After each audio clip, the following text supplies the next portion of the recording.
Hello everyone, welcome to flowindata channel, and in this video I am going to show you how to run Python in Visual Studio Code.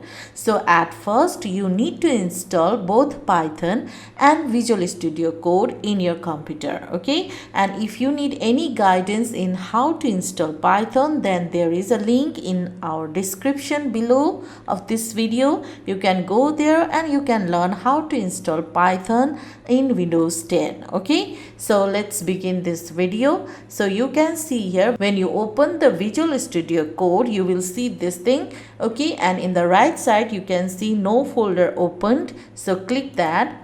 Then you can see the button over here, open folder. Click this and create a folder, okay? I'm going to create a folder in desktop.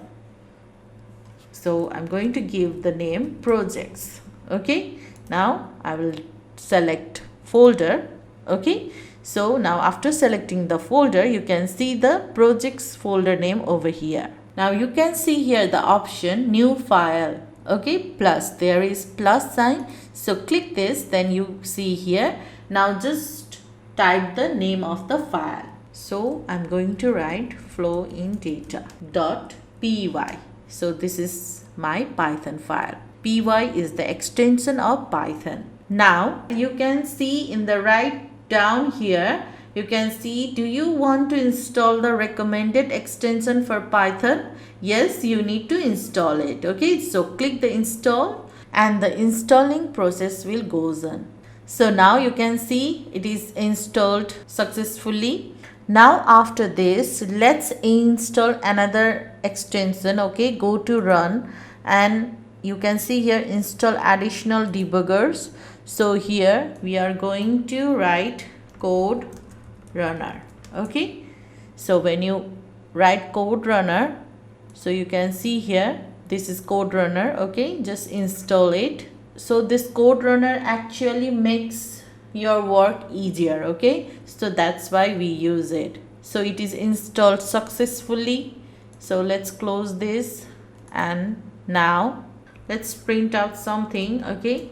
Hello, this is our first Python program, okay? So when you right click, you can see run code here. This is actually happened because we installed the code runner, okay? So let me see something here. You can go here, run, click run and debug first. So you can see here Python file, click it. Now right click it, run code. So you can see the output here. Hello, this is our first Python program, okay? Let's write another print line. Print welcome everyone. Save this, run code. You can see hello, this is our first Python program. So this means our Python works very fine in our Visual Studio Code. So thank you for being with us. See you in the next video. Subscribe to our channel and share our videos. Thank you.